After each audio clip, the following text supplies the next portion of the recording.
All right, guys. Good morning. This is Dan with the Bullish Bears team. How are you?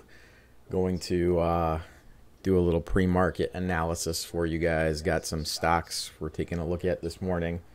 This is the Trade Ideas scanner page that we share with people. This is right on our website. You can go to bullishbears.com. Head on over to scanners. This will get the morning gappers with all the juicy bits of info that traders look for. And you guys can kind of look at this every day and take a look at, who are the leaders in the gap, who are the volume leaders, what's the average volume like, the float, the short float, stock twits activity, earnings date, and the like. And, my routine is generally to go through that and look at the Trade Ideas scanner every morning. And then what I do is I put together, 8 or so charts, sometimes more, sometimes less, it depends. And then I will build those out on my Thinkorswim platform. And then generally what we're doing in our trade room is sharing one chart at a time while watching the scanners and multiple charts and, analyzing these stocks and trying to find support, resistance, daily breakouts, and everything in between. Good morning. So let's go through it. So there's some news. Square got an upgrade. Let's cover Square really quick. Take a look at the daily chart. So we made a high here, low, reversal, trend reversal. Kind of a bit of a, almost looks inverse head and shoulder-ish. I've got some trend lines that are a little bit older that I drew on probably a 5-minute or an hourly chart. We are now oscillating around the 50% retracement. That's this kind of aqua-colored line here. Daily kind of closed, right on that 50 SMA. It's a 50 SMA coming up here. But then we got an upgrade on Square, so it looks like it's trying to break some angular resistance. And what I look at is significant highs before a short-term or medium-term trend. This is a very short-term trend right here. And if you go ahead and just draw that trend line, you can see that we had a bit of a, honestly, there's a bit of a falling wedge breakout here. If you go from these trend lines, it's not a perfect falling wedge, almost kind of like a sloping descending triangle. But price was contained in here, right? And so price is trying to move back up to that 75.66. There could be a handle forming close to 75.66. So what I look for is a bullish pattern and news, right? We got the upgrade on Square. And so if we get something like this throughout the day forming, where it comes up and kind of builds up here, and maybe there's a little mini inverse head and shoulder or something like that to break this level, then you end up, getting above yesterday's extended hours high, the day before, these lows that were through here, and you end up in this good range, and it makes it great for day trading the stock or day trading options. So Square is something I'm going to look at just for potential pop today, and we'll see how that one goes. IGC, so IGC had some news. I guess basically they're making available their or OGC. They're making available their concoction, cannabis concoction, I'll call it, in Puerto Rico, which is a beautiful place. If you ever get a chance to visit Puerto Rico, I highly suggest you do. Great people, great beaches, and typically cheap flights to get there too. So IGC hit a high, pulled back pretty hard. It's it's a lot of bag holders on this one, you could call it. If you look at the daily chart, I've got some old retracements. This made a massive, as Lucian would call, FU pattern, where it pretty much makes a middle finger and then comes all the way back down and pulled back to the 100 SMA. That's this yellow moving average line here. We've been oscillating around that. The 9 EMA is kind of pinching a little bit with the 100, and now you have this pop up to the 50. So this is something that you should do. I'm actually going to clear this drawing set real quick and just mark out where that 50 SMA is on the daily. And then you can see we didn't quite get up there. We got close, right? We went to a quarter value, so we made a 325. Take a look at the hourly. We broke out of all this angular. All right, we had a descending triangle through here. We broke out, and this is very typical. Breakout, hits a level, you know, the bags come out. This is really where you could see the last time the stock popped. It took several days to get up to this level, and then it pretty much pulled back and retraced all the way to the bottom again. So the fact that this was able to get out of this trapped triangle, descending triangle, all of these holders who probably bought in here, didn't sell, forgot to set a stop loss, whatever, they're all selling up here. They're getting out of this. And what happens is you break out of a pattern like this and you come all the way back and you retest the former resistance. You know, this is now support through here. So if this hourly candle on IGC can actually close anywhere in this range above its 9 EMA, you could maybe see a run later today. So let's see how this thing handles, you know, maybe 10 a.m. If this thing is starting to trend by 10 a.m., this could be a decent mover today. We're going to look for any type of dominant pattern, bull flags, bull pennants. It's starting to show me a symmetrical triangle, but this thing could still wash out a little bit lower. I don't want to see any type of really wide triangle pattern today with a narrow range. It's not going to be fun to trade. So at any rate, we'll look for some volume and momentum to come in on this particular one. Let's see. Let's take a look at DCAR. So this one was super hot yesterday. People were all over this in the trade room. And you could see it kind of completed a bit of a beginning of a megaphone pattern. It might be pulling all the way back out, all the way back to its former trend, which is out through here. Very common for penny stocks. If you look at the hourly chart, this thing is very common for this thing to pop, pull back to that 9 EMA on the hourly, consolidate, get below it, and essentially you get these. This was a pretty bullish triangle on this particular day when the volume came in. That's why you see this pop, and now you have another triangle, right? Or even a falling wedge, and you could see another pop. So I'm not too particularly confident in this one right now. You could see typically when price is getting up at the top of this pattern that there's a pullback. If you guys aren't familiar with megaphone patterns, they're I very much suggest you go to our website and watch the video on megaphone patterns that I did. It's a really good one. Read the blog post. These are a very popular pattern to search for and will help you get better entries and exits, as it does for me. So with DCAR, I'm going to wait for this thing to potentially wash all the way out. I mean, this type of selling, price action in the pre-market is not too good. It did bounce off the 50 SMA on the hourly. So, you know, right now we just kind of got a massive bear flag, bear pennant. But if we can start again, get the 9 EMA to support, make some type of double or triple bottom, look for bull flag volume, inverse head and shoulders, some type of pattern. Watch for this thing to run into any type of angular resistance through here. When I see these type of triangles, this thing could end up being bearish if it's not really breaking above this trend line. I use a lot of trend lines for my entries and exits. I'm probably going to stay away from this one, but we'll keep an eye on it. Let's see. So this one has news. VKTX, there was some circulation of some sessions and presentations documents. I don't know if they were like leaked or whatever, but apparently there's some documents going on with regards to something to do with development of a drug. Morning, darkest shadows.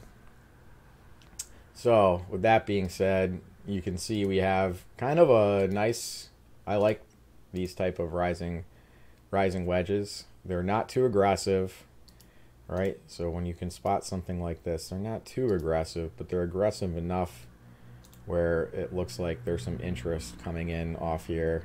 It's already hit the top of it, but I would love to see it come back up. There is a retracement level that I'm watching on it. When the heck did I draw this one? How the heck did I get 28 from this? I might have drawn an inverse one. Let me just draw a new Fibonacci retracement. So 24 down to, let's see, where was the low? 697. 24, let's just call it $7.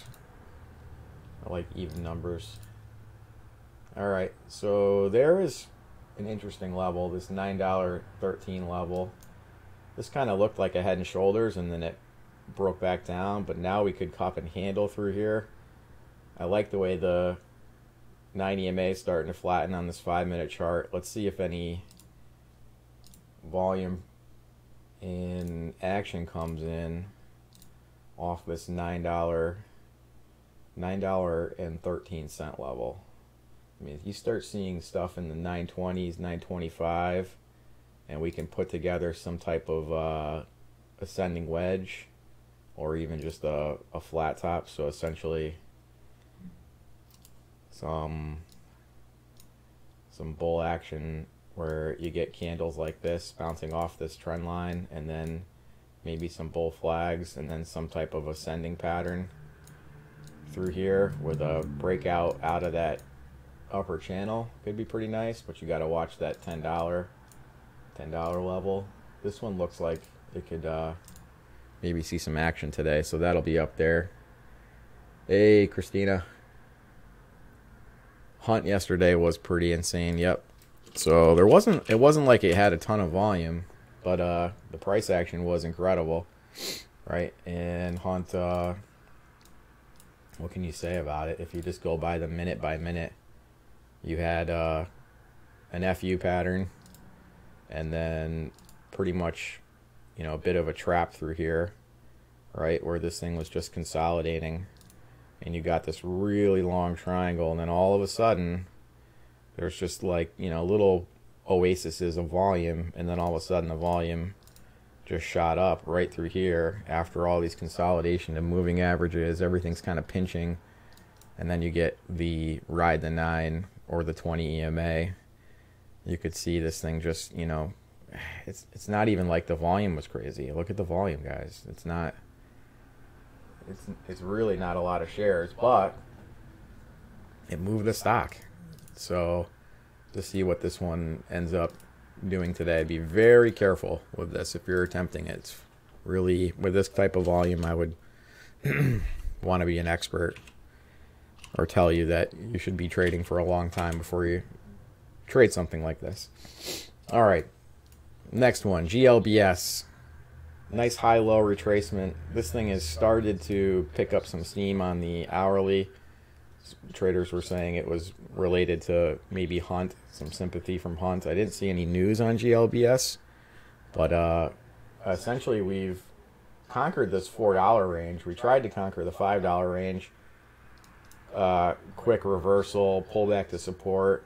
There's some decent, not incredible, but decent little volume going into the bell here. This is potentially going to pop off this $4 range. I could see a $4 to $5 range trade. That would be a great, if you could capture a piece of that, that would be really nice. Now the channel is very aggressive, and this thing could completely consolidate for a while and pull back to, you know, pull back to the kind of pre-market support level, which looks like 385. Right now this channel's a little bit aggressive, so I'm not super confident this thing's going to pop, but if it does, be ready to take the trade and take it, you know, second by second with a stock like GLBS. It's a, you know, this might be something you hold for 15 seconds and conquer a little bit of action on it. Oh, yeah, I'm not sure. I'm not sure. It's with Hunt. I'm sure there were just it's hard to know. I know the spread was giant, and the amount of shares being traded were not a lot. But I mean, you could take maybe a small little 100-share block on something like that. Looks like what a lot of that trading was. It'll eventually come out. I believe it's still halted by the NASDAQ for more information. So there's something sketchy. The NASDAQ wants more info.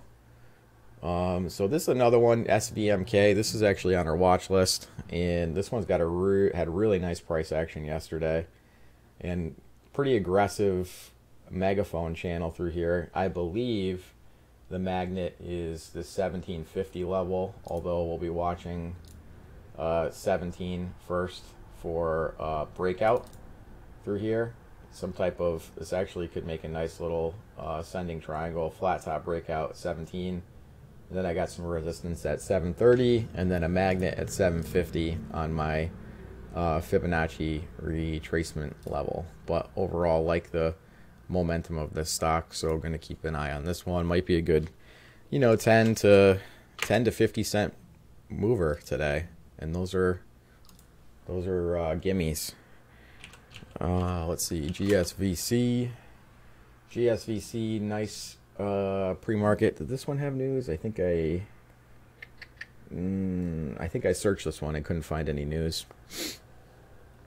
At least according to my notes. I'm going off my notes at this point when I'm live streaming with you guys. So GSVC, 830 high yesterday. This thing has been in a falling wedge since then. Would love to see this falling wedge break out and retest that 830. Would love to see inverse head and shoulders or a cup and handle. If you guys are not familiar with any of these types of patterns, we have a full candlestick pattern course you guys can take and become masters of spotting these as they form. It's all about reading the right side of the chart. So if you can see the dominant pattern, this pattern is going to change at some point, and if it breaks out, it might retest the falling wedge before running. It could potentially turn into a cup and handle. It could potentially turn into you could see a head form right here with a shoulder, with another shoulder, and then a test, and then do the cup and handle, and then move out to the next fib, which there is this hourly trend line up here that would potentially halt any potential gains from moving up further. But overall, just awesome from $7 to $8.30. It looks like it's doing a little bit of a minor retracement, so you got 7 to 8.30. This thing could pull back to 765. These falling wedges don't always break out, so if this thing moves lower, this 765 level could be a nice support level. There's also a little bit of support around 775. So you got to be prepared for either direction. Nike, nice, awesome, Christina. That's awesome. Yeah, Nike is a good one. This was a minor retracement I was looking for on Nike, but you could see, let's see, clear drawing set, 89 to about that. Yeah, this thing might be moving back to 85, especially if it breaks yesterday's high a day. You could see 85.40s very quickly. Let's see, SEEL is another one real quick, and then I gotta skedaddle. But we have SEEL getting a little bit of price action. You can already see it broke some right angle resistance. Sorry about the old lines. There's a bit of a flat top being formed through here, so I could see SEEL getting back into the 325 level. If SEEL breaks 325, obviously there's 338 range, which is going to be looking to slow its roll. But ultimately, if after 1, 2, 3 tests, this thing breaks out 325, clears 338, we could be in for some better price action. And I have marked out here the 50 SMA range, which is currently at 378. So you can go ahead and draw a trend line somewhere close to that 50 SMA, or you could use TrendSpider, which does it for you, and watch the 325 level. This thing could potentially test that 378 level today, 375 or so. And let's see, Mika asked a question.